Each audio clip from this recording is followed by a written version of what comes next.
జాలరు.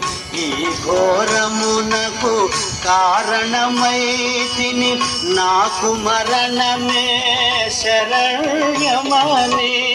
మారుతి వగచెట చేసిన పని గని, తన కోపమే తన శత్రువాయనని.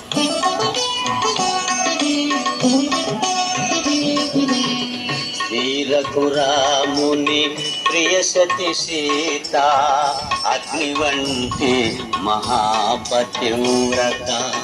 అగ్నిని దహింపనేర్చునా, అయో నిజను అగ్ని దహించునా.